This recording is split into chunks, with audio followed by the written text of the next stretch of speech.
Welcome to the Scott Outpost Investigators podcast. I'm your host, Softy Mage, and we got a co-host named Savadra, What's up? What's up?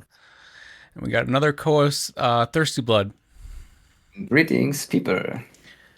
So today we're going to talk about Shiyu defense and how we think it's going on, and then our new boss, Deadly Assault, we'll go over that as well, and also the other bosses with that. And then our side topic our ending topic will be boss complexity and how we think it's going for the end game. All right, guys, what's your initial thoughts on this DA's Shiyu defense?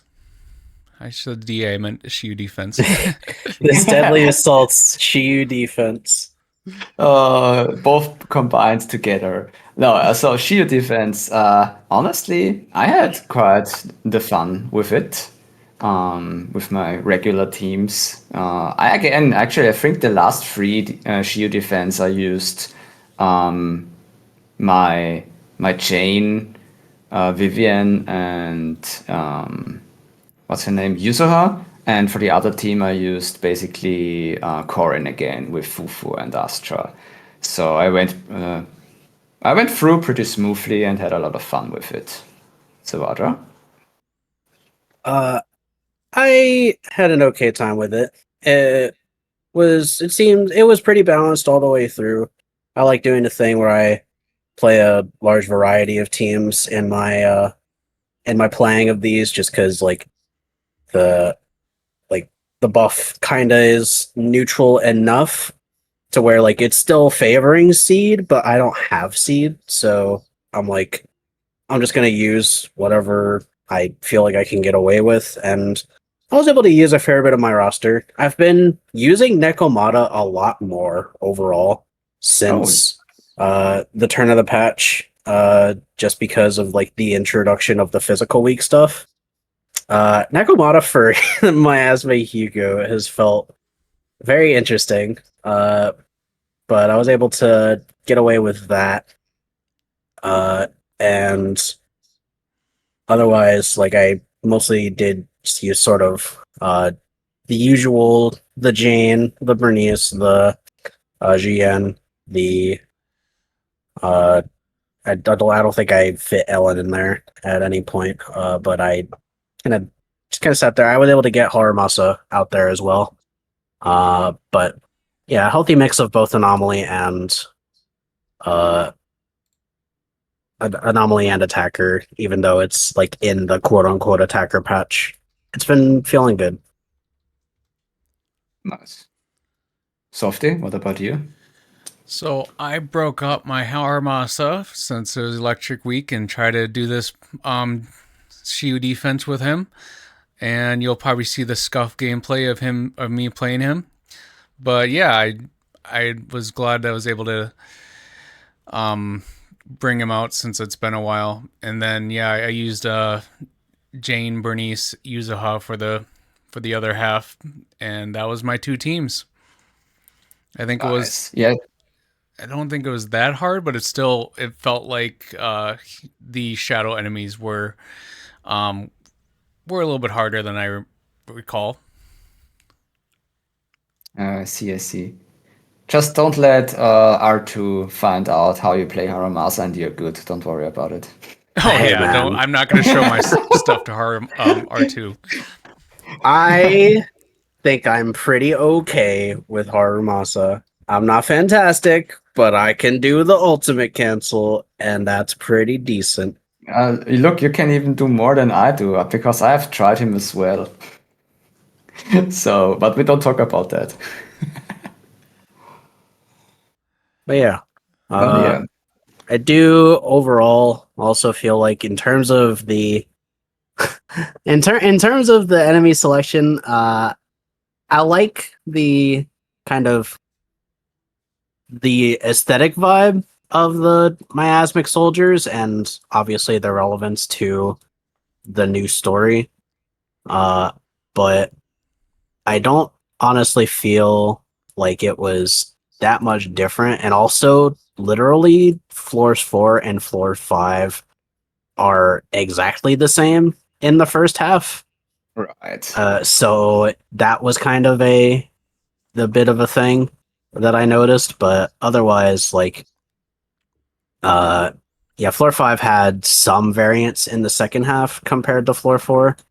But, you know, it's been a while since we've seen a fair few of these enemies. The assault bomber in the first half of floor 7 was in last week's Shiyu, but it is what it is. I like Yeah, the That's my selection only of enemies this time disappointment. around. yeah, I agree. The variety is kind of not there right now. Especially, I think we might see something interesting in the future that they will maybe cancel 4 and 5 to do as well because they don't really show any other new enemies, really. It's always the same shadow enemies, so it's kind of a little bit disappointing in my eyes. But they brought the LumberJack in Shield 6 back. Yeah. Surprise, surprise. Also, sorry, Softy, I think you wanted to say something as well. I was agreeing with the variety, as in, I want Tepesh back, but I don't. Other than that, I think the variety of enemies has gone down. I think they should bring back a couple, or either bring back or bring some more other enemies. Even just Flame Canter in the lower levels, not in level 7 like it was last time. I would like to see that. True, true. I also want to see the crab and a few other enemies we have in certain hollows. So that this would help. Like imagine from Nineveh also the little flies instead of the soldiers would be also interesting. That would be pretty interesting, actually. Yeah. I could agree with that. Like, of like mob like trash wave of like Nineveh hornets and vines. That would be really cool, honestly. Yeah, exactly. Like those things, you can put them all into Shio defense because the Hornets were never said that they are independent of Nineveh sometimes, you know. So why not using it? It would be great, honestly. They could Those would do be a cool lot more. enemies. I really like Yeah. that idea. I write that in my next feedback, actually, to bring in more variety into Shio defense. But yeah, all together, I mean, I have tested a little bit and I have limited myself on some agents on Shio defense. And I have to say, I think for certain people, it might be actually a little bit too hard, especially with the buffs. They are indeed balanced, but at the same time, they are not too great.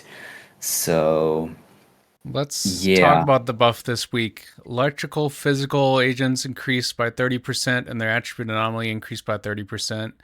And then basically Seed's buff, when there's 1 to 2 agents with attack specialty in the squad, attack increased by 10%, and then 25% for the second agent, attack agent for all squad members. I feel like this is Seeds, or that second half is Seeds. Oh yeah, it's Definitely. absolutely a seed chill. But actually not as hard as other buffs previously on new characters. I think this is the tamest chill we have seen I because it would is keep yeah going. Keep going. I because have because opposites. really okay because the thing is like electric and physical damage for is a general buff for all for both element teams. Then you have the attribute anomaly damage, which is basically for anomaly. So those two, I mean, the electric damage is for seed, yes, but physically, not really. And then you have the buff with the attack agents. So if you bring in one attack agent, you get 10% attack up.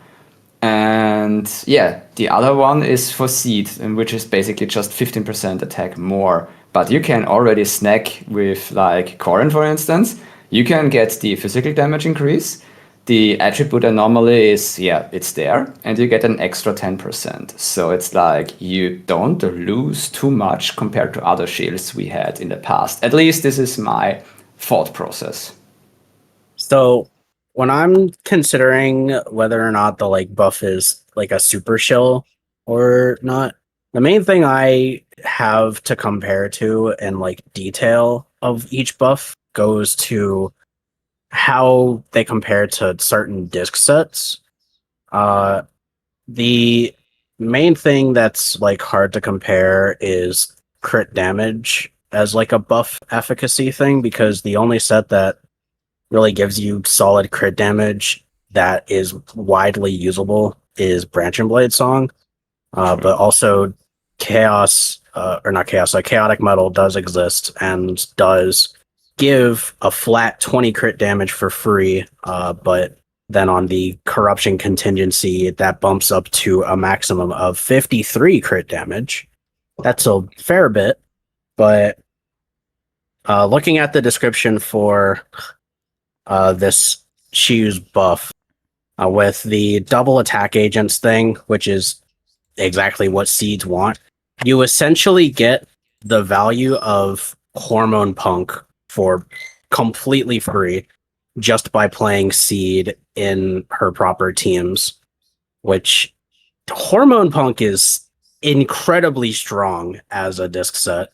And the fact that like one seed doesn't use that disc set, but two, you're able to just get 25% attack for free seems like a lot on top of the generic damage, which if you have her signature isn't as bad, but if you don't, it's kind of a lot. I feel like I feel that this is one of the stronger shield buffs for that reason compared to other shield buffs. Interesting. I mean, you get 10% if you're using attack agents, so it's basically 15% if we Yeah, have an attack team. I don't talk about anomaly. the comparison for like single attacker teams like is valid because the increase is not as big at that point, but still the still the viability of just bringing two attackers, like even if it's not specifically seed, if you just bring a second attacker that like kind of functions in a similar manner, like people will commonly like say like, you know, seed Nekomata is kind of a, you know, pretty good low tier team for seed because Nekomata can just be put on R5 Housekeeper and just be a battery for the Vanguard and Besiege buffs. Right. If you just bring a second attacker that functions kind of similarly, as long as you like, it's harder to bring the third agent that will, you know, satisfy either like additional ability or playstyle for the main attacker in that situation, but you're still getting 15% attack from an agent who would essentially be doing nothing. That's true. That's true. Yeah, I agree on that one. But still, I don't know. We had other buffs that were way more focused, I think, on one category in the past, where the attackers, for instance, on the anomaly shears, didn't receive really anything. And this time around, I mean, at least the anomaly people, agents got an attribute anomaly damage increase by 30%, which is not nothing, honestly. But yeah, I get it. I get it. It's still 25% extra damage is still huge. This is also a funny niche Shiyu where Haru Grace is extremely good and also gets most of the benefits because of the True, anomaly actually. damage being increased, the general like damage percent for electric being increased, and then the across the board 10% attack increase, which benefits both of them, even though one of them is an anomaly agent. It's a very funny Shiyu, I think.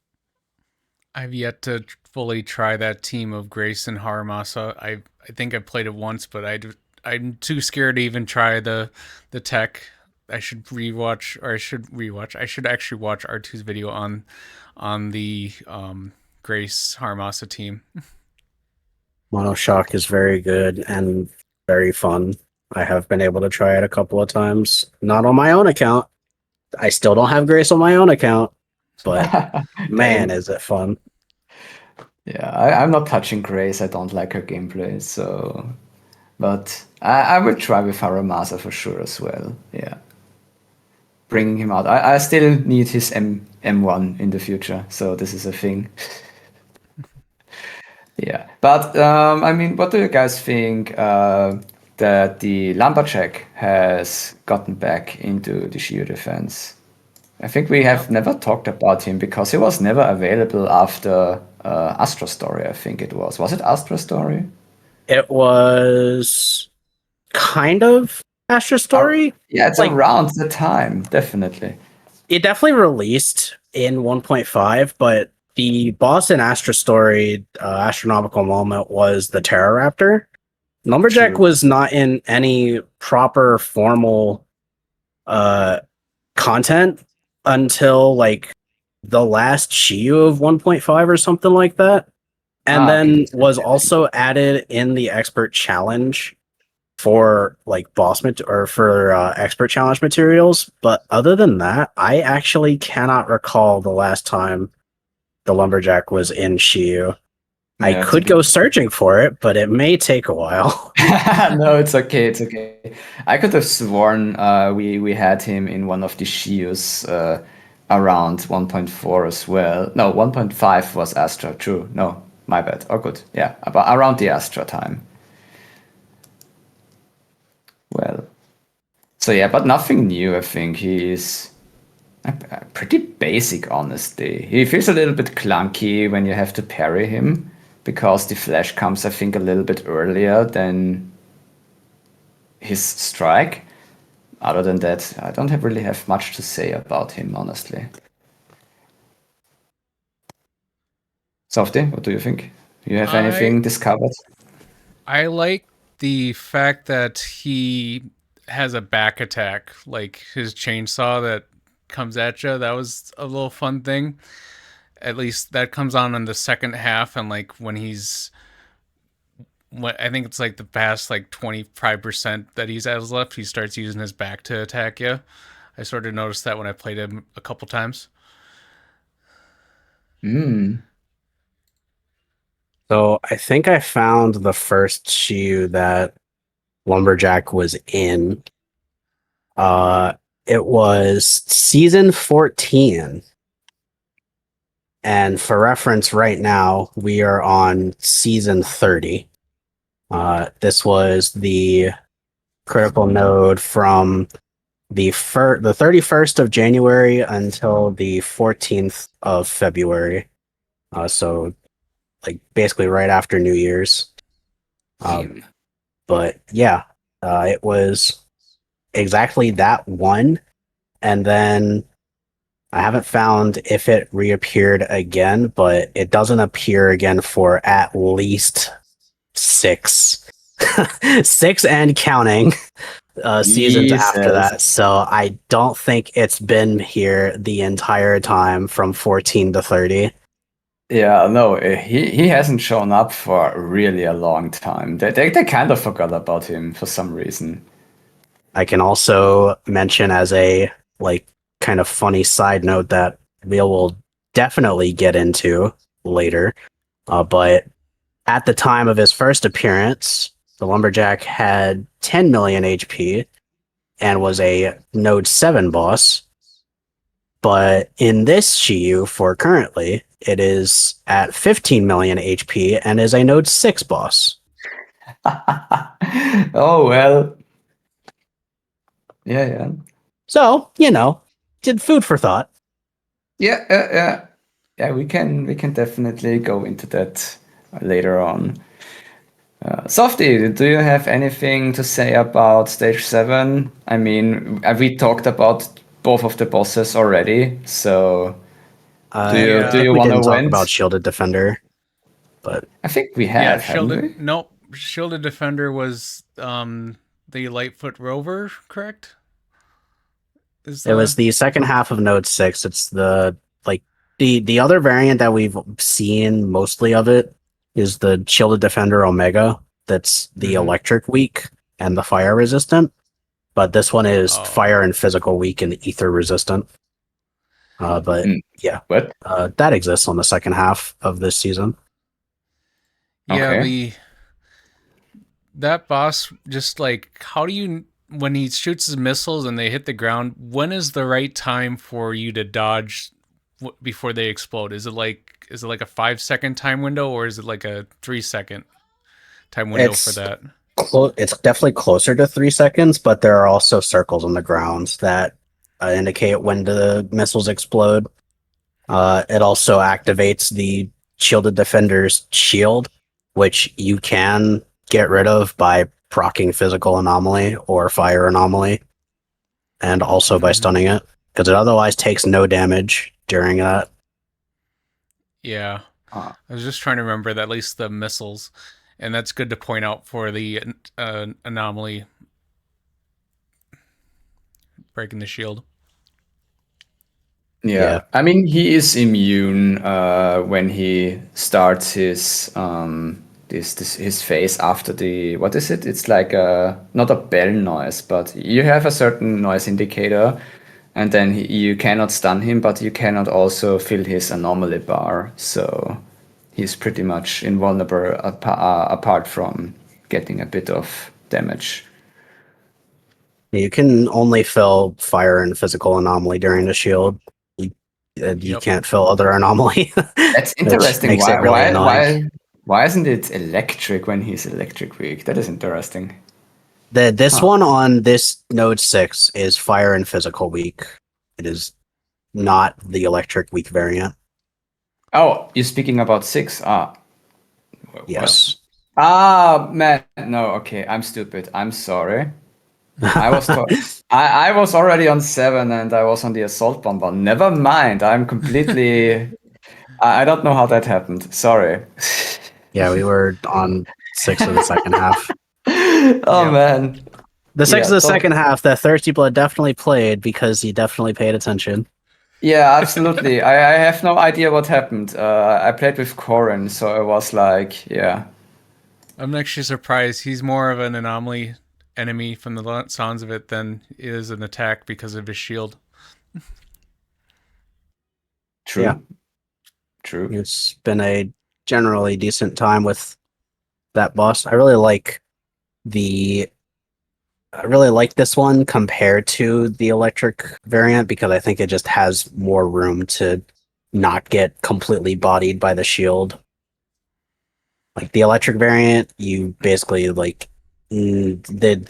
electric roster of on-field DPSs is very thin in comparison to the on-field DPS or like stun options for fire and physical, I think.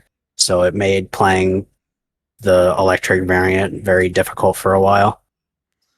I think the explosions for electric variant are really hard to see compared to the physical.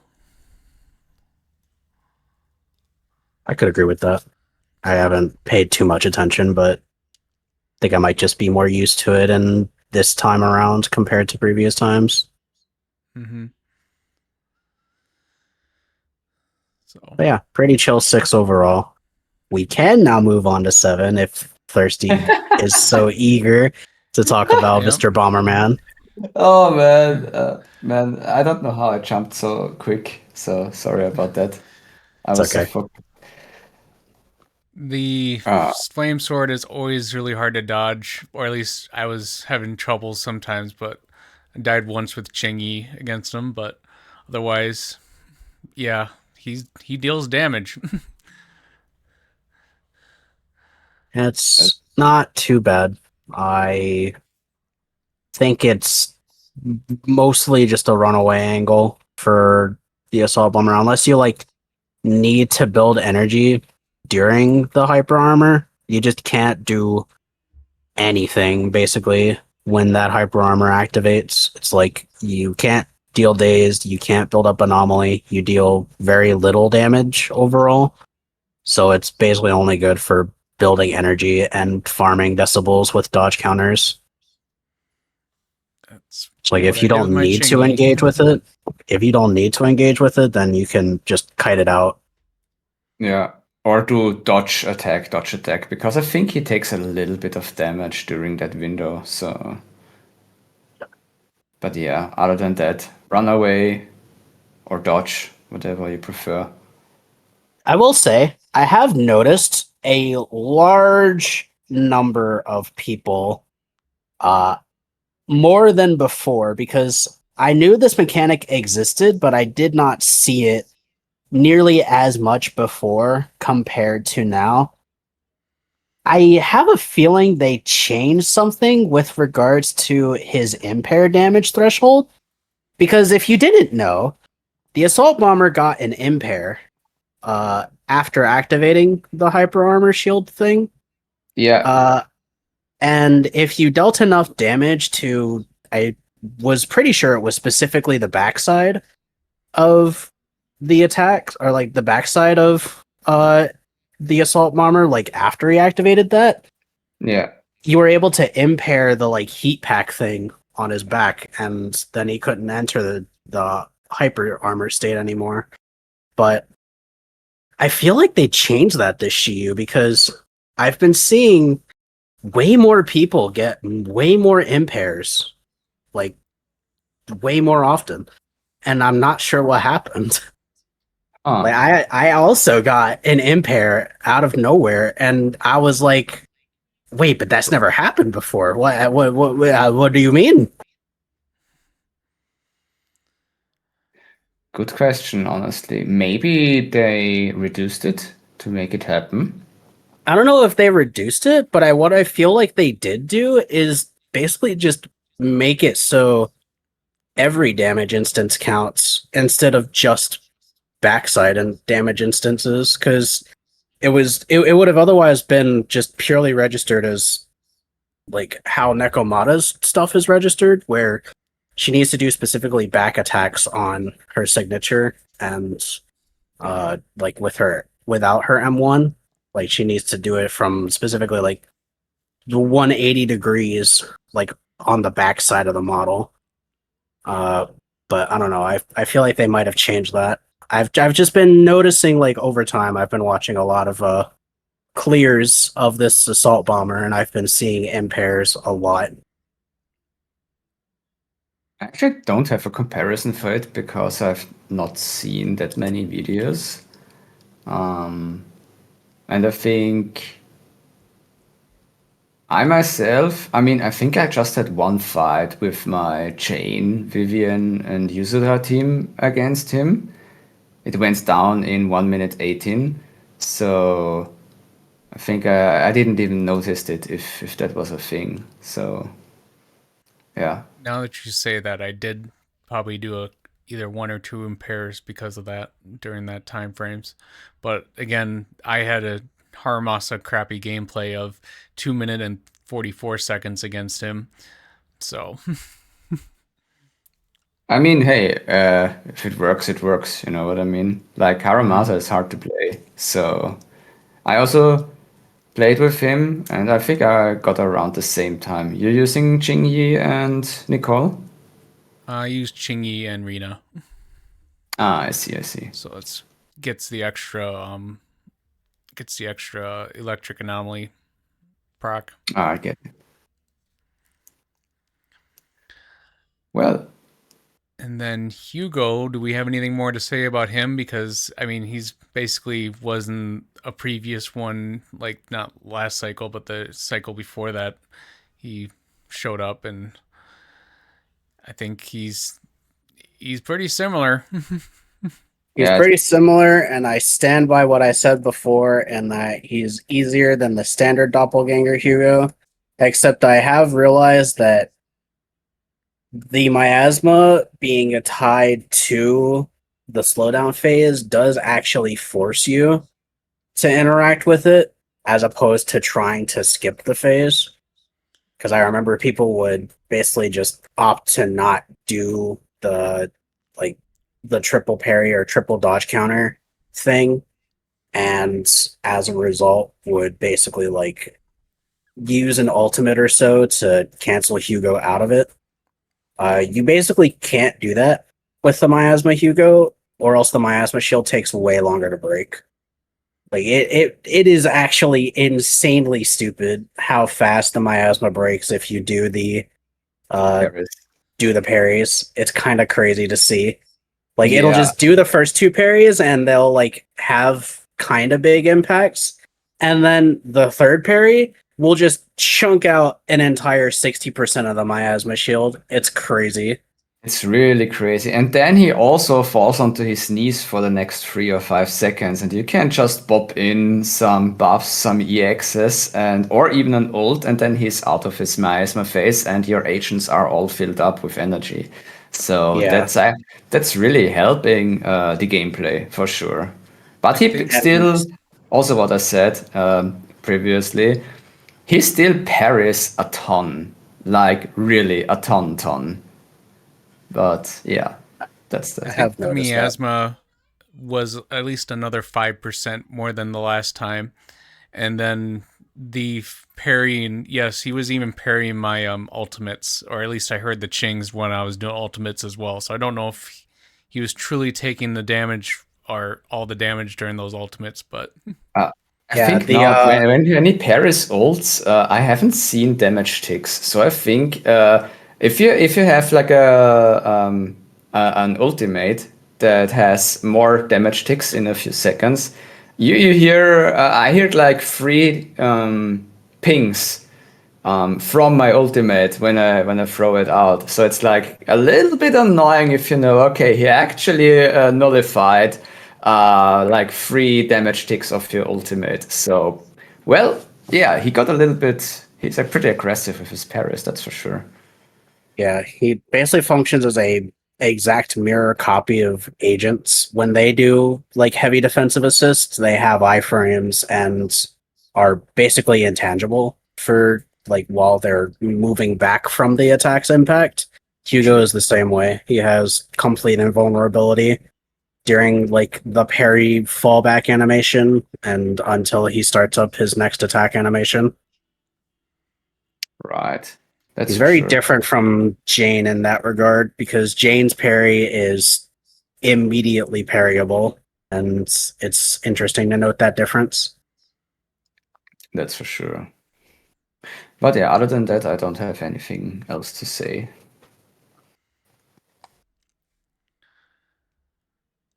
I do like the new miasma Hugo in his phases, but I for some odd reason Jane, I'm actually missing her, even though she is Eh, tougher. it's okay. She'll come back eventually. Surely. Yep. I hope so. She's fun to play. Yeah. Well, let's move on to Deadly Assault. What was our thoughts on the recent Deadly Assault? Right. Do we want to do the other two bosses first, or do we want to address the elephant in the room? I think let's Um, do the other bosses first and snack on the Defiler later on. Okay. Before we even say the filer or just my thoughts on miasma mini game phases. Do you prefer that or do you just prefer a miasma phase? I will say mechanically, I prefer the priest's miasma phase compared to fiends and defilers. Just as a broad statement, the like general way that miasma has been applied has like seemed to be, and I also mentioned this in a previous episode, with how they've applied it uh to older enemies as well, like the miasma Thracian, for example. I very much prefer like the use of miasma there being like not uh completely an invulnerability phase that's like fully, its own separate thing. Um and for that reason, like there's strategy to route around with dealing damage to the shield itself with priest compared to either of the other two bosses. So I hope they like kind of reinvigorate that idea and like give it more of an enhancement type of feel instead of just being like our excuse to do a thing with the boss and then you also as a result get energy for it. Like I think it's fine, but I prefer the engagement more. The miasma mini games does not need to be there. I think the miasma checking down the shield is the way to go. And yes, I do like Priest more than the other two, and it's for the same reason. My only gripe with Priest is he likes to go in and out of of the attack, so he can dodge an ultimate if you do it at the wrong time.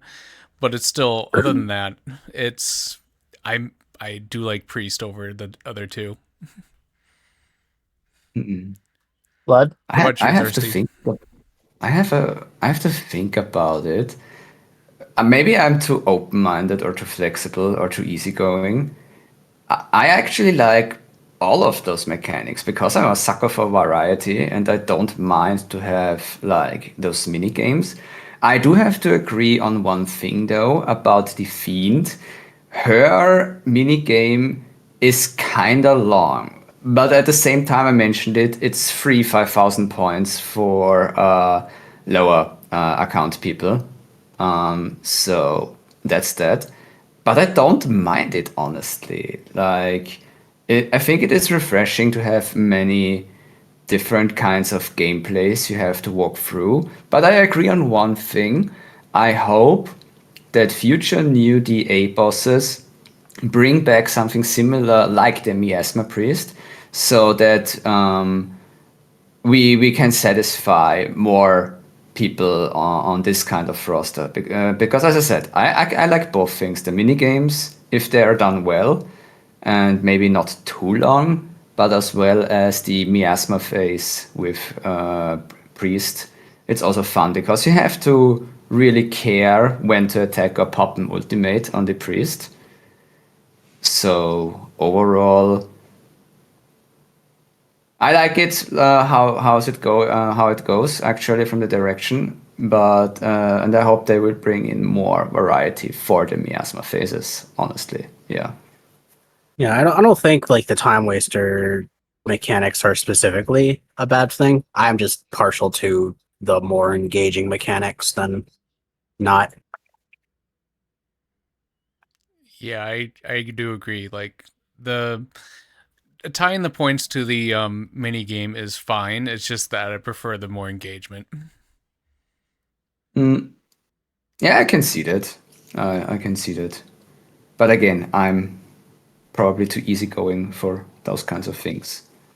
So So yeah, Okay. I priest and think. oh, go ahead. No, I just want to say I wanted to go from priest to fiend if we have something new to say, but go on.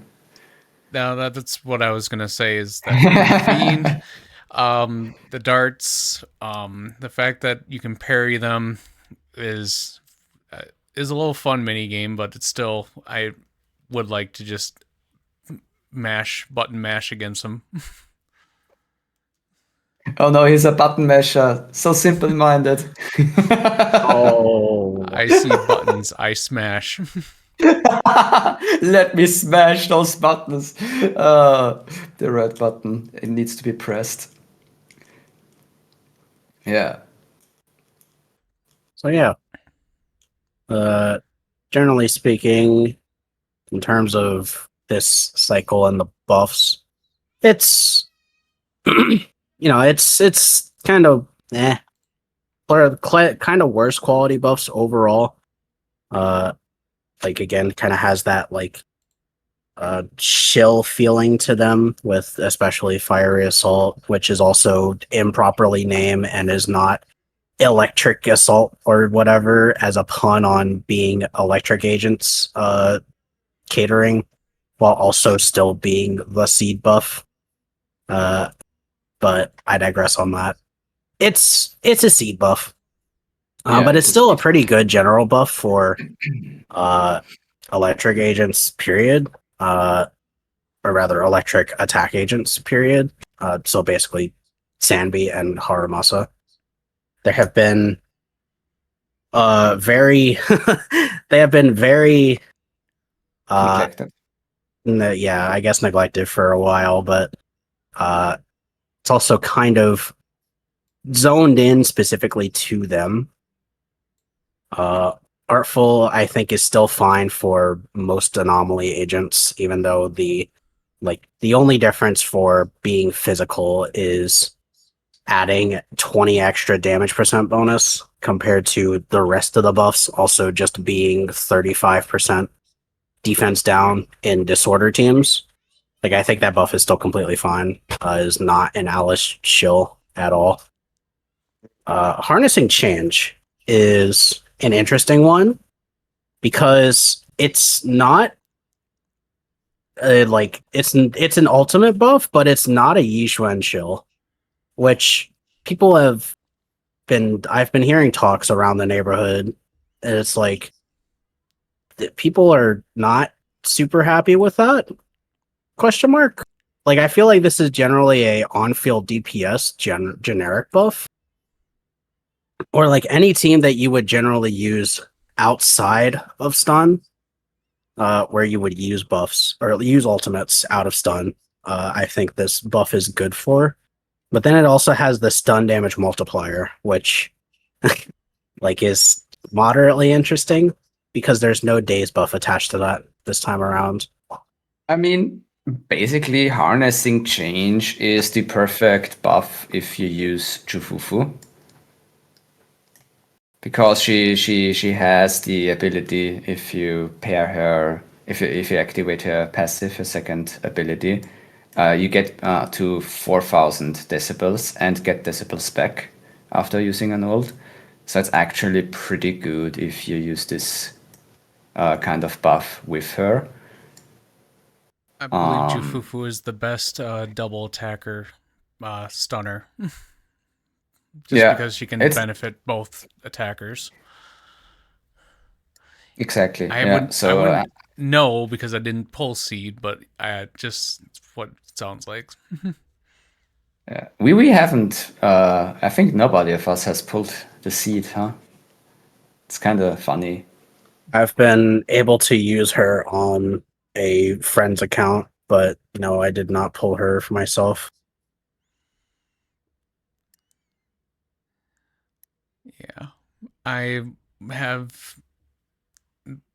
would not go with Pridewind as the reason why I did not pull seed, but it's more the fact that I didn't like her gameplay style. I mean, two attackers, they're trying to be similar to Anomaly with her gameplay, and I didn't really like that. And my attack roster is already as pretty good as it is. I can agree with that. I can definitely understand that, but I also can say after playing Seed more outside of the story and like actually like getting the chance to build her up and use her properly with a few other attack agents, most specifically Haramasa and Nekomata. She is definitely more intensive than I thought she would be in terms of initial impressions from the last time I was on. Where we like the last episode I was on, we talked about like initial thoughts on Seed. I kind of thought she was going to be like just kind of basic spam simulator. It turns out she's not, and Zenless again continues their streak of making good flowing and interestingly designed like characters in terms of their combat mechanics. I don't miss not having Seed. Like for the sake of my own account, I don't miss like not having Seed. I would not like emergency pull her, and I'm probably not going to pull her on a rerun. But she's been better than I thought she would be, like to play. And one of our other co-hosts who couldn't be here today, Chap from Canada, has also mentioned that he was also satisfied with Seed. She's been, quote, weird but fun, but is the exact type of character he was hoping for. So, yeah. Yeah. I have to be on board. I probably won't pull for Seed. But today there is a new event that came out where we can play with Seed and Sanbi, which both characters I don't have, at the here station again. And playing here showed me that she has quite an interesting gameplay, which I really like, but it isn't enough for me to pull her because it currently doesn't fit my roster. But I do hope that there will be a few more attack agents which enable you in battle to use two attackers in one team, because I kind of like that. It brings in new gameplay variants into your team, especially with the aftershock play style. It is kind of fun to suddenly have like three agents at the same time out. Maybe for some mobile phones, it might be FPS killing. Because when Aftershock is triggered, you always have this little hiccup of a split second with the animation before the battle continues. But other than that, yeah, Seed is a very interesting character. But for me, I think the biggest reason why I don't pull Seed is I always play with numbers, and the only exception where I don't play with numbers is Tower. But with Seed in gameplay, I think she is even worse than Yishuan when it comes to seeing what the enemy does, because she's so big and you fly with the robot if you have EX activated. So that kinda turns me off a little bit, even though I have to admit the animations for Seed, the battle animations, are really well done. But yeah, other than that, I won't pull her, but I think she has a pretty valid and solid role in the community. I'm not so sure why people are upset about Seed, because I also heard that about her damage, and she isn't as strong. But at the same time, I think if you enable her well enough, like I've seen Corn Zone, for example, Seed and Corn Zone did massive damage. I've seen Seed and Haramasa doing really good damage, and the same goes with Seed Neko. Or I think I even saw Seed and Soldier 11. I think she's fine. I'm not sure what the people want, aside from probably my Seed is not stronger than Miyabi, maybe. I don't know. No, That's I think the complaint is that people are not used to playing two attackers on one team. And I think that's Probably. the actual complaint, whereas people are just saying that she's not that great because she needs another attack agent on the team to do anything with her passive abilities. Like, you have to play her with an attacker. You can't All actually you right. can't actually go around that. So I think that's what Yeah. people are complaining about. Like, you can't not have she's two attackers. yeah, she's not a Especially. traditional attack agent, so that's most of the complaint in terms of like her power, her reliance on like other attackers. I can see the not being used to playing two attackers part of it, but I'm not gonna like dip into like tier list drama because that's rage bait and annoying. But Yep. Yeah. uh, Right. like the the Pride Win tier list puts We her don't talk at about that. tier one, and it's like, yeah, I don't think she should be the strongest agent in the video game, but she's also not, you know, terrible, which is a good thing. I think she's at a healthy place in the game as a whole. Introduces a unique playstyle to attackers as a whole, and in some ways also is like a valuable pickup for like uh, newer accounts if they are attack leaning. If you don't have like Astra, or for example, because she's essentially an attacker Astra, but also actually deals damage, which is a thing. Yeah, I agree on that. She's a really well done hybrid, honestly. With probably she will enable many new team comps people are not aware of. But let's just wait a few weeks when other people start to experiment with her and find out new stuff and rotations. I'm sure she brings out a few interesting things. That's definitely a thing. Also, I think most people complaining about Seed are probably those who have a anomaly pilled account, because we have quite many of those people. So maybe this is also they have suddenly to lean into 2 attackers to activate Seed. So maybe that's also another thing. We can get to that. We still have yet to properly talk about Defiler, but I think we'll get to that. I didn't talk about Defiler. Let's walk away from Seed and go to Defiler, and then if we have anything to say with Seed and Defiler, we can go into there. But Defiler, what is everybody's thought on the new boss? You want to go first? I heard you were very excited to talk about this boss, Thirsty Blood. I love this fucking boss. Oh man, like I played it like a few hours ago. You guys saw me, and man, I wonder why I didn't play her like for 1 week. I had no time to play. So actually, I played her for a few hours ago. And on my first run with Corin, Astra, and Shufufu, I got like, I think it was 31 or 32,000 points. And that without really knowing a lot about her. I did know a few things, but during the fight, I was just like, yeah, I'm run and gunning it. And it was super fun. I love the fight. I love the gameplay. And I have to say, I'm not sure why so many people are doom posting her, but man, I love her mechanic more than Fiend. No joke. Like, she's super fun. And I think this is one of the compared to other people, probably many will hate me for it, but I think this might be actually ZZZ's best boss ever made. And well, I can't wait for the hate farming, but I love the fight so much. I don't know why, but I loved it. That is quite the take. I'm not saying I disagree with you, but you saw my reaction. You saw my reaction. I never had this kind of reaction on a DA boss before. Okay, so this explains everything.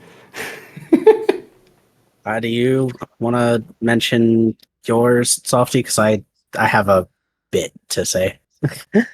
I want to say that I actually don't like this boss, and it's only because there's so many mini games within this boss. The fact that it took me a good couple runs on the first half before I got to the second half, and there's a lot of parries you have to do compared to even the priest. I would say it's a little bit harder of a boss than priest, but at the same time, it is a fun boss. So I mostly do like this boss. I can understand the thing we talked about earlier with the time wasting mini games thing, not being as engaging or kind of constricting certain things. I feel like this boss in general being designed around Seed, and specifically needing 2 attack agents, aka at least 2 agents that have defensive assist for at least the first thing. The first chain of defensive assists. I think that's a interesting but not healthy approach to boss design overall. I have also it made me think, because I did use the Zhuyan Astra Nicole wheelchair team for one of my runs on Defiler, and it got me thinking, because I didn't get max performance points, but I was able to get 2 of the 3 phases to I was able to get 2 of the free phases for performance points, and the second soldier phase, you have to do a little bit of finagling for making sure you defense assist with Nicole every single time. But it got me thinking, and the last time an evasive assist agent was released was Pulchra in 1.6. And before that, it was Astra in 1.5, who you don't really use her evasive assist, but she has it. And then before that, it was Juyen in 1.0. Literally, like 3 of the released agents since the launch of the game, out of a total of, I think, 7 are evasive assists, and there are now 39 agents in the game. So I think that's one aspect of like mechanical design that is maybe falling off a bit in terms of consideration that could be brought back into the devs like forefront of their mind. I am hopeful we get another evasive assist agent at some point. I don't know what their general like design philosophy for evasive assists are besides like it seems like it's been ranged attackers or like ranged like focused agents up to this point, but I'm not sure. Outside of that, I do think the boss is generally very fun. The the miasma shield phase again being a bit of a like time waster thing overall, where you just basically play Bringer's Hand minigame, but without the anomaly aspect of it, because the thing doesn't take anomaly damage, it's all raw damage. And also, just insta kills one of your agents if you fail it. I think that's it's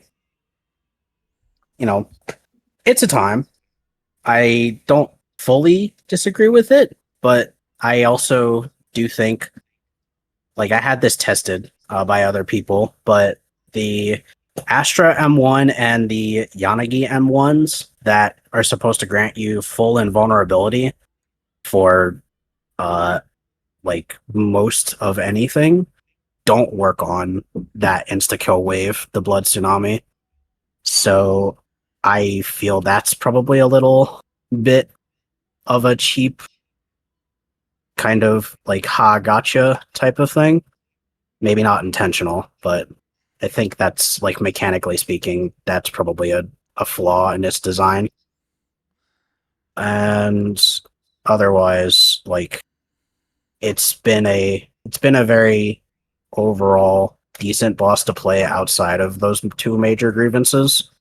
Like design wise, I think it's probably got some mistakes and or bad omens of like either left behind designs or like kind of too tunnel visioned on specific aspects that might be a bit disastrous for the future if they keep going this way. But otherwise, I think the boss is fine. The middle of the fight, the Bringer's Hand is actually harder than this boss, I think.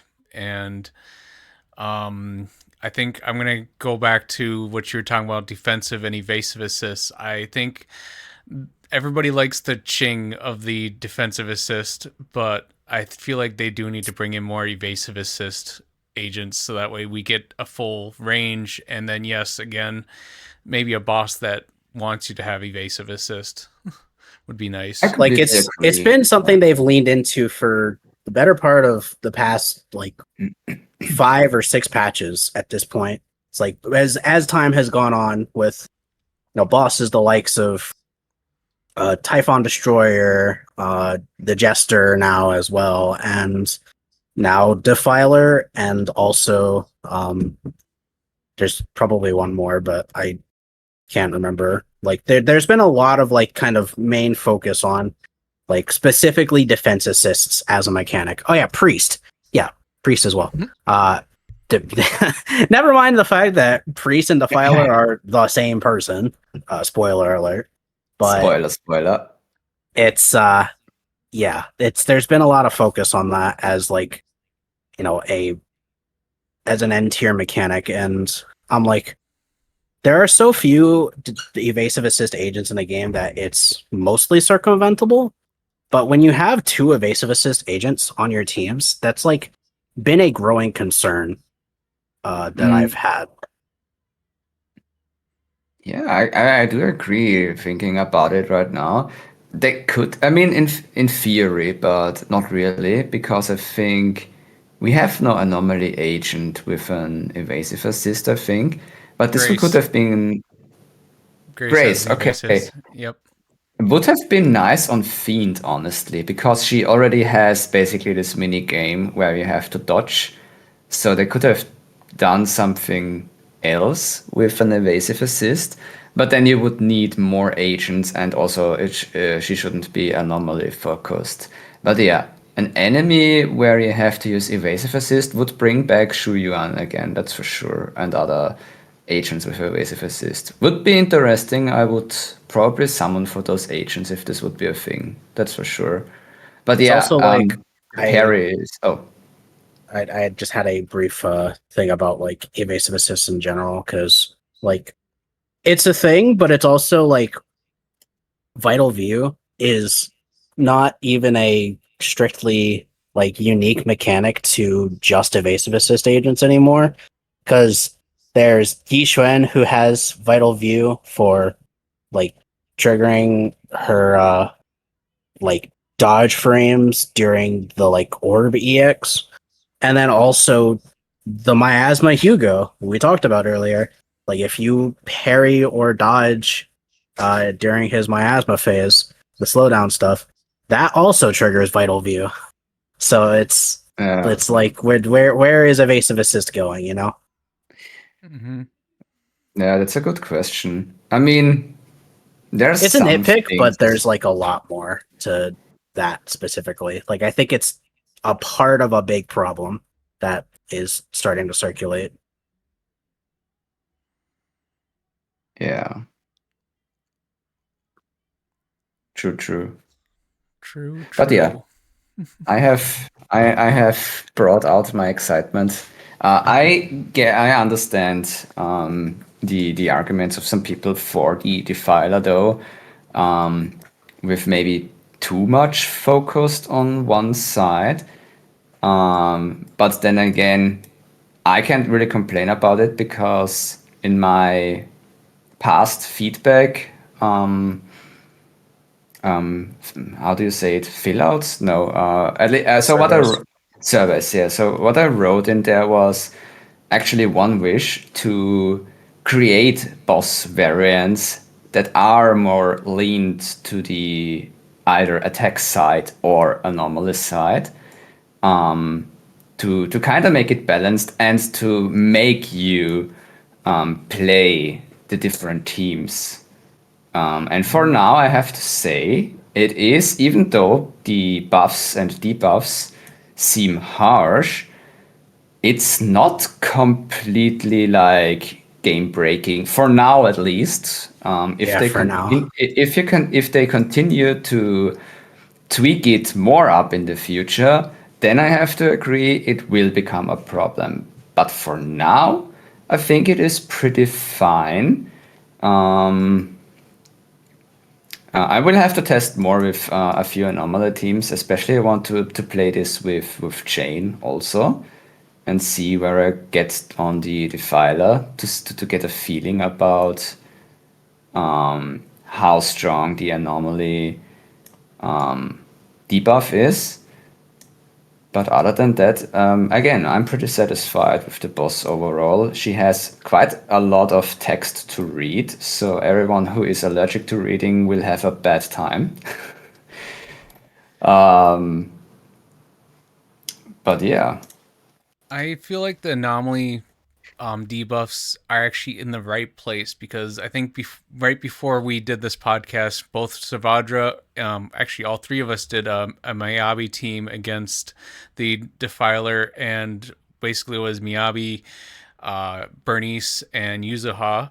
We all brought in our teams against it, and we fared at least 20k plus on each run. So I mean, it's not horrible, but it's still, it can be a little, the damage score is a little bit lower. Yes. yeah, but it's Yeah, clearable. I can continue to attest that I feel that this kind of gets into the like kind of core design philosophy problem that's been circulating the community recently. But I personally attest that I feel that the anomaly nerfs at their core are one completely warranted because Anomaly just kind of went unchecked for the better portion of over a year and has had an overwhelmingly dominant presence in the video game the entire way through. So I think it's warranted to balance them out, and despite the fact that Anomaly is generally a more premium playstyle, I think it can probably just be checked out a little more. But not to the point that it can't clear in content that isn't catered for it, because again, like Miyabi needs some more premium options. You know, Bernice, not the greatest option, but still a premium option. Yuzuha, best in slot for every Anomaly team. If you're still able to 20k against 40% ice resistance and also 25% like anomaly damage nerf for Frostburn specifically, which is a huge portion of Miyabi's damage. Exactly. She's doing fine. I don't like feel the discussion is, you know, as bad as people are making it out to be, but it's it's definitely cause for concern that the mechanical like design philosophies are trending in a way to where this seems like it's going to continue, and that could spiral into a problem.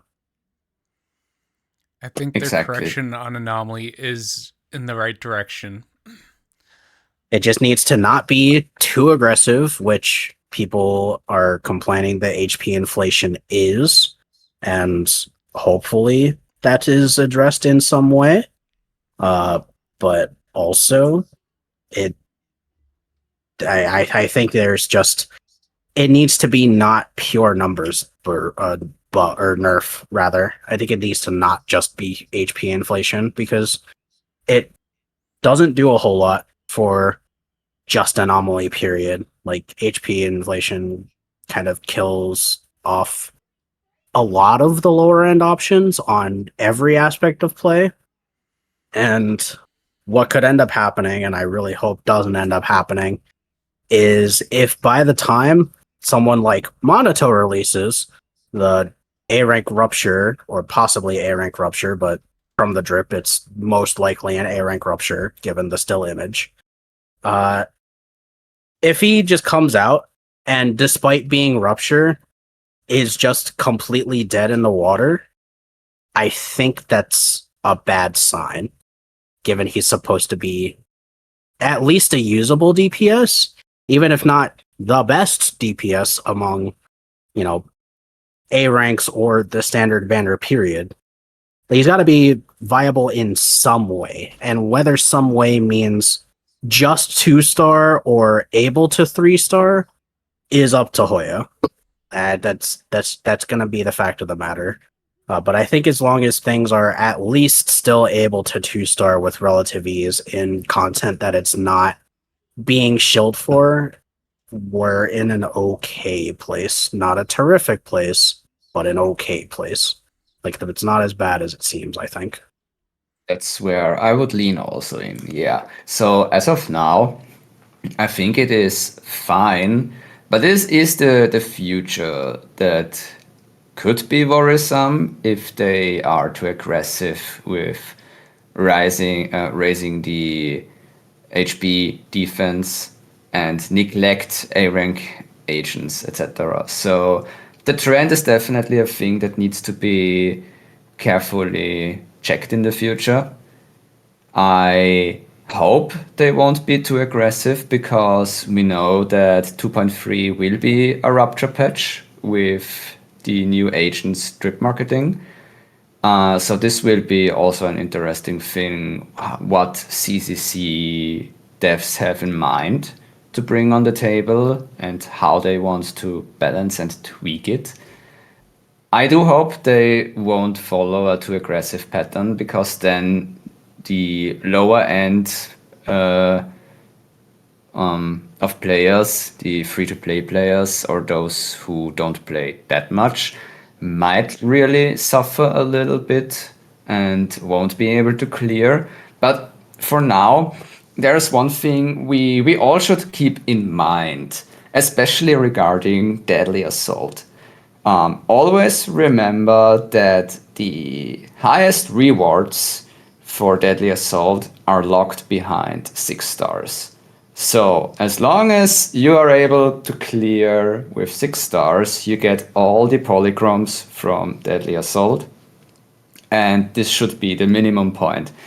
And if we reach a point where free-to-play players cannot even 6-star Deadly Assault anymore, then I would really say, okay, ZZZ fucked up completely.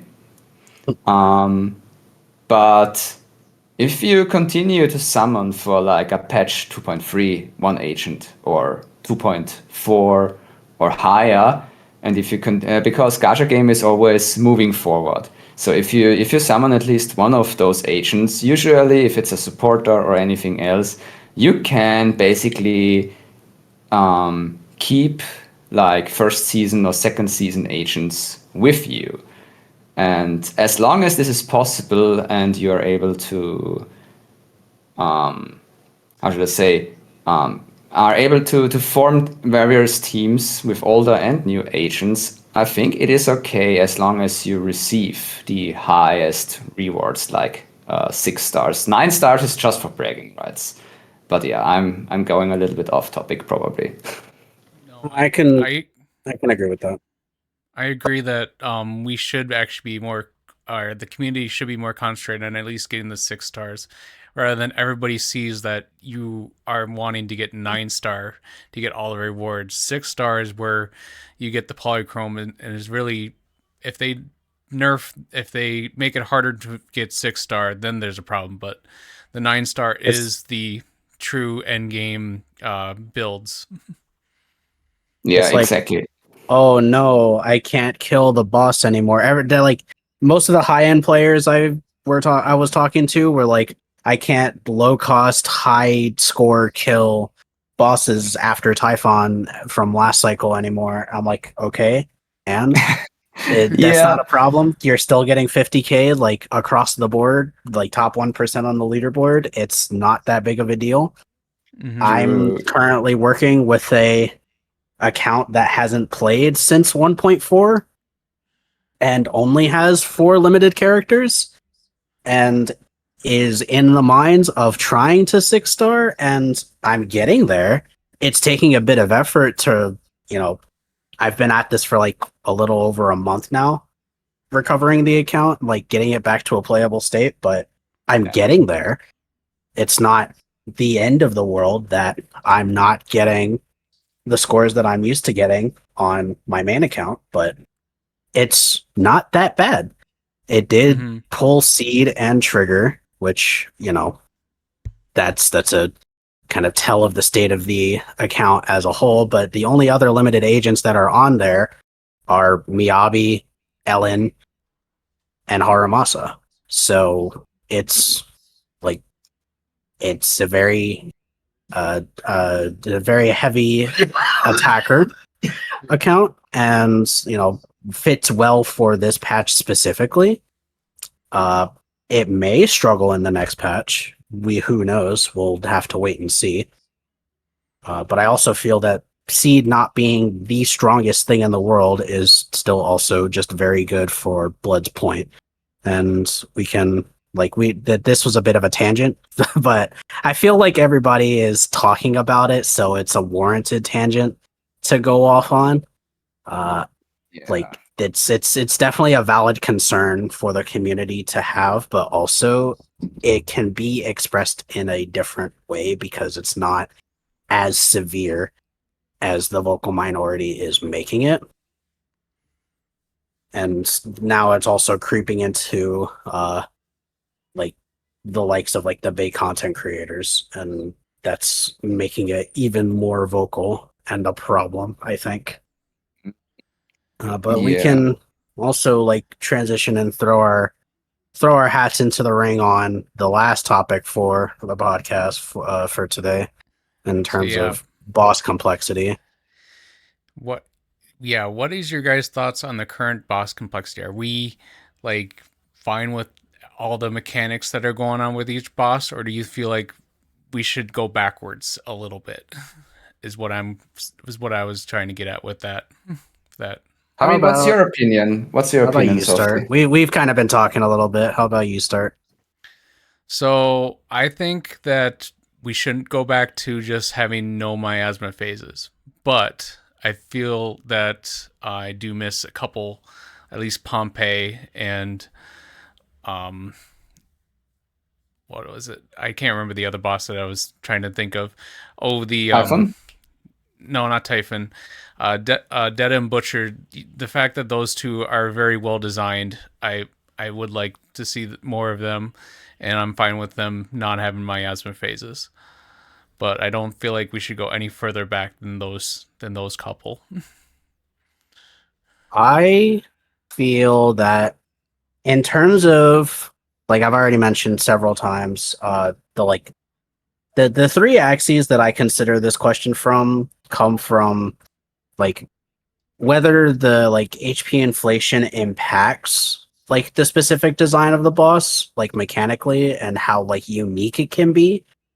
I consider that alongside with the like what was mentioned before of like miasma being a kind of extension of like either certain variants or the bosses that are uniquely designed around miasma.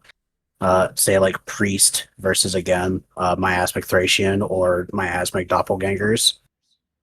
Uh, I feel that the miasma doppelgangers are a worse example of like the implementation of miasma as a whole, but seems to be the general trend that is happening with the introduction of likes of Fiend and Defiler.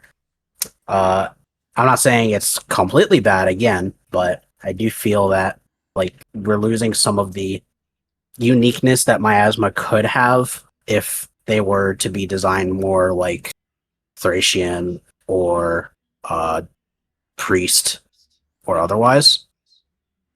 Uh, the third axis that I consider this from is overall whether or not like mechanics are too hard to comprehend to the average player. And this is a very broad, very unscoped term of like the whole skill issue discussion on like Oh no.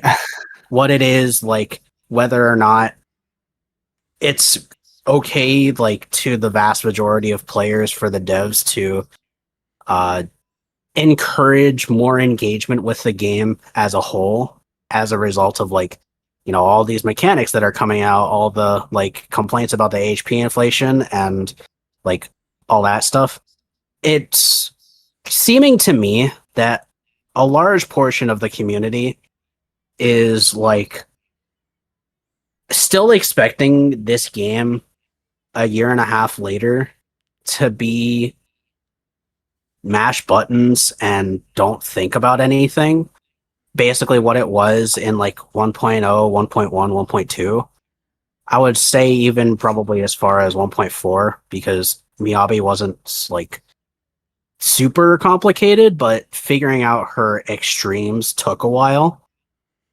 And I will say, as long as the game has the room for skill expression, period, I think the boss complexity can go wherever it wants.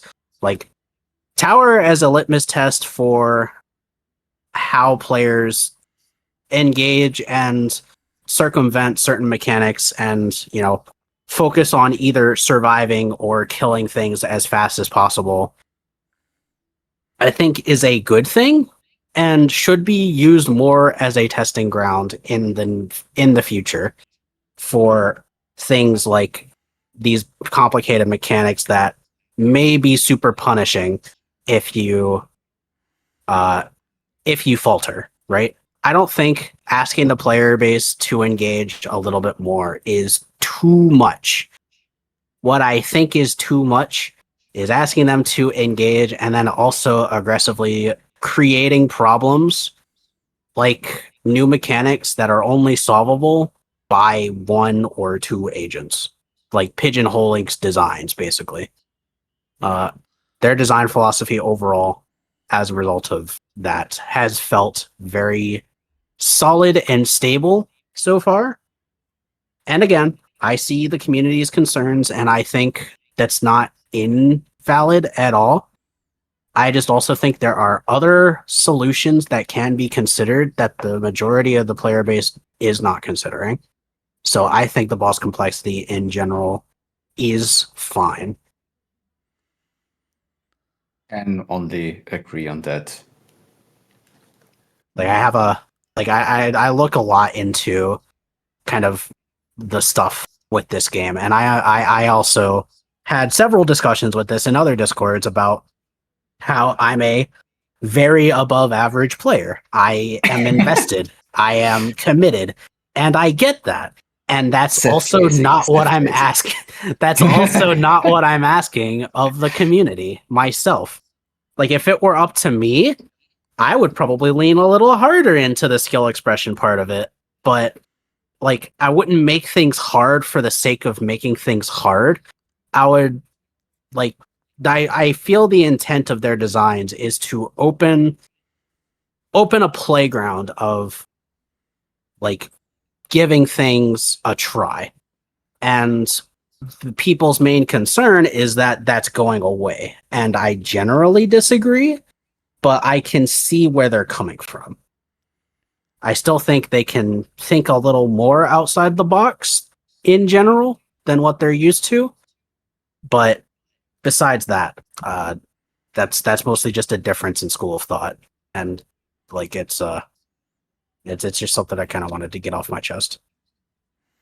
I do thank you for getting that off your chest. The only thing I would agree with, or I totally agree with your settlement.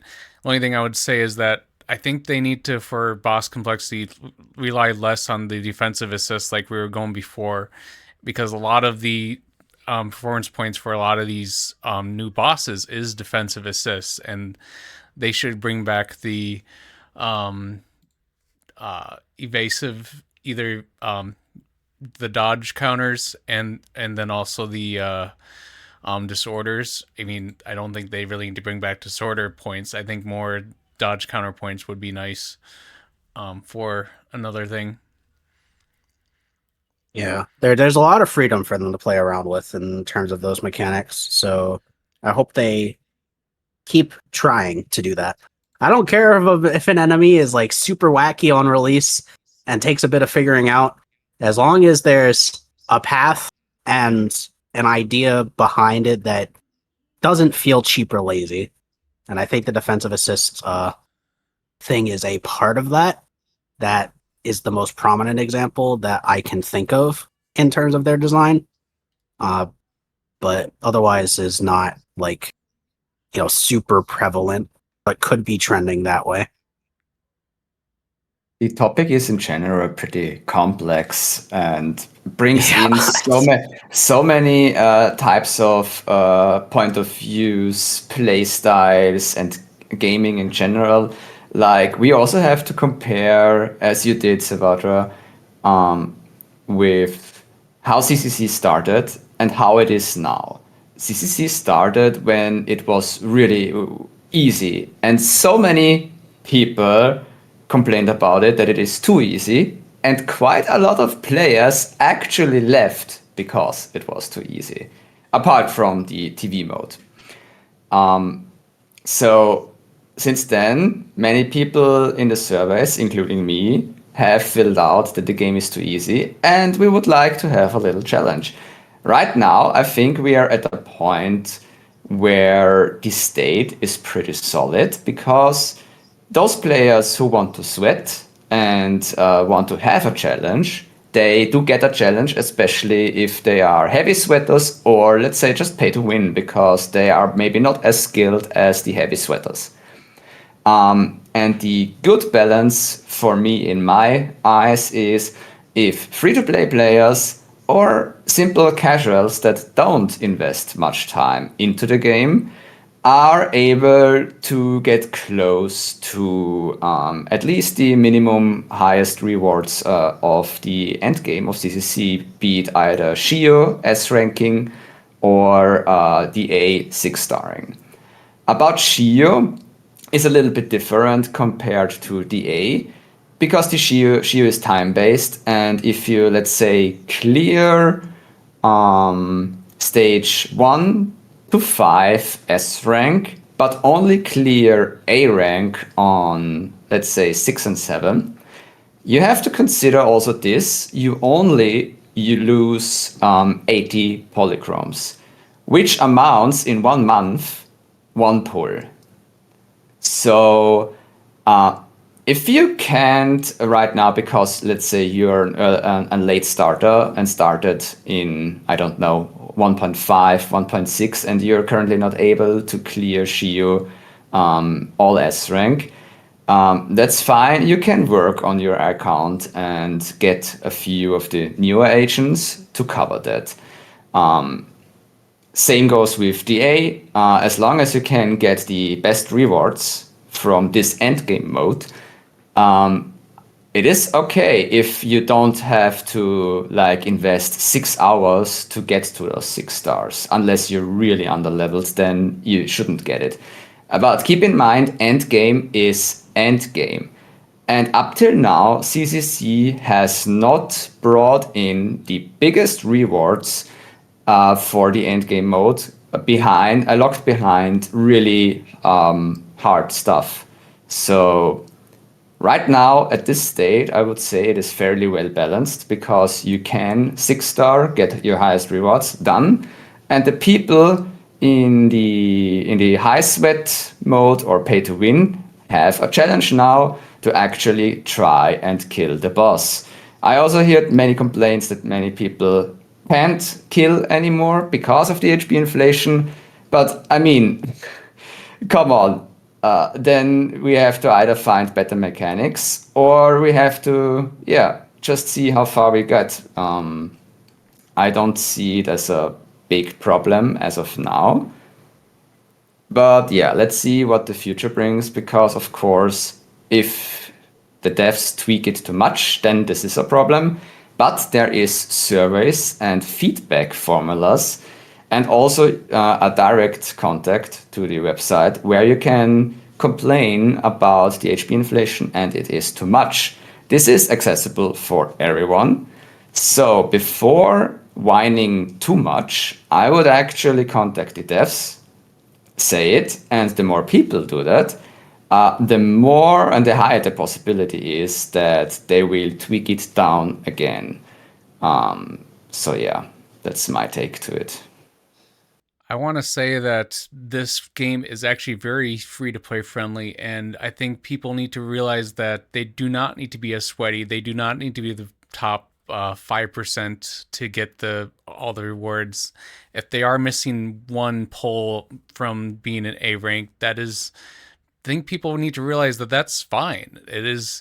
You're only missing one pull. You're not missing like a good 5-10 pulls from not getting all the rewards. So I feel like the sweatiness of what we show, what a lot of the runs that you see people do, is it's okay if you're not that thing. And I think that we need to get that back into the mind of people. It's like, yes, we do have the amazing players that show off their gameplay, but if you're not there, it's okay. It's totally okay. Yeah, you have to just have fun with it. And you also have to consider, if you don't invest much in the game, of course the performance won't be as good as people who invest in it. But this is also applicable in real life. If you don't train a lot, like let's say sit-ups, push-ups, or even pull-ups, then don't expect after 1 month of doing not much to improve a lot. Like this is not applicable in the real life, and this is also not applicable in a game. You have to at least invest a little bit, and also try at least to understand certain mechanics, or at least get a little bit of knowledge of how or what kind of disk drives you should get, and how to form a team that has a good synergy. Like all those things need to be considered in ZZZ. It is not just a simple button mash game. Yes, Miyabi is basically an easy button mesh agent with a higher skill ceiling. But that shouldn't be on every agent. And ZZZ has so many agents that either are easy to handle or need and require training and refinement and muscle memory and technique you have to adapt to. Like for instance, Evelyn needs to be trained. Harumasa is probably still the hardest agent in the game. Seed is relatively easy to play, or let's say not easy to play, but you do damage pretty early on, but you have to also learn her. Same goes with disk drives balancing, with the game mechanics balancing, with passive balancing. There's so many things to consider into a team build, and then you also have to consider buffs of the stages, then the enemy performance and what's the weak points of the enemy. If you just ignore that and go in and then don't perform well, sorry, then this is literally you and your issue if you are basically ignorant to it. I know some people need help, and I know some people, we see it on Kete, some people need some teachings because they haven't really played a gacha game before or anything. But again, you have to show at least a little bit of interest of the game and do a little bit to get there. It's not that difficult, I promise. It's really not that difficult. It's really easy. Most people have, after Cat Day, for instance, got their account checked, mentioned afterwards that suddenly the game became so easy after the teachings. So it's really possible for everyone. It just takes a little imagination and not getting the Dawn's Bloom disc set if you're not getting Seed. That's all it takes. Yeah, don't get it. Yeah. I knew I had to shoehorn that. We will talk about this sets probably next podcast. I'm going to interject this to the podcast that the next DA bosses are going to be the Defiler is coming back, Notorious Dead End Butcher will be there, and then also Pompeii is coming back. So we will talk about those bosses when the next cycle comes around as well, and see if they did fixed HP inflation or not. But let's end it there because we are at the hour 32-minute mark. So hey, we had a lot more to talk about this episode than the last one. So much yapping. Yep. Yeah. So let's go to the outro here. Savadra, where can we find you? You can find me sometimes on Twitch, other times on YouTube, mostly in the Battle Hub Discord that I am the head admin / second in command for.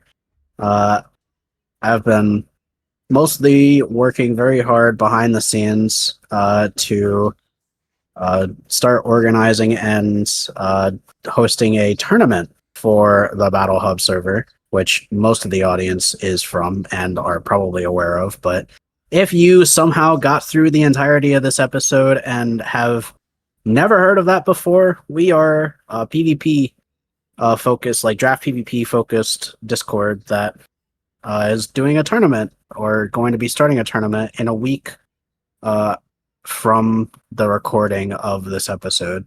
And it'll be very cool and a lot of fun. I've been putting a lot of work into it, and I think people are excited for it. So you can find me around there for the most part, but I do stream sometimes, and I do also upload videos sometimes. How about you, Thirsty? Well, you can find me on YouTube mainly. I don't like Twitch. I go by the name of Random Blood Gaming because I am pretty random with my videos and don't really stick to just one thing. But for now, I stick only to CCC. In the future, I will probably widen my video gameplay. My main name is Thirsty Blood, as you have maybe noticed already. I am basically the owner of the Battle Hub, while Sevadra is my wonderful and awesome second-in-hand comment, or with his other name, a Rage Beta. Okay, So I didn't do that at all during this episode. There's nothing. There's no proof. it's in your Yeah. name, man. It's in your name. So yeah, we are holding a tournament for the people, and it will be pretty big. It will be our first one. If you want to engage with it, come join us. It is also a pretty healthy community. If you find yourself in having an issue with CCC, the community is very open to help you with that. So the support on this one is also very high because we all like the game CCC. And as much as we like it, we also have a critical eye for it. And of course, Softy is actually one of our enforcers.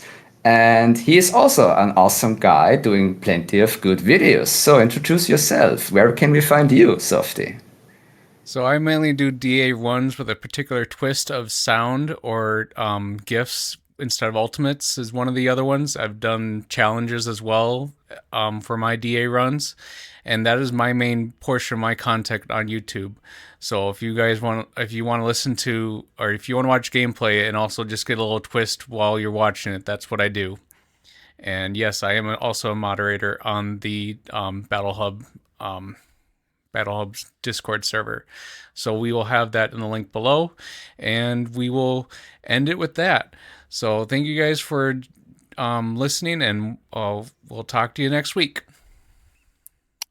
Yep. Thanks for Or not joining, next everyone. week. Next cycle, I should say. The next cycle. The Yeah. next cycle. Take care, Yeah. guys. Take Take it care. easy. Bye bye.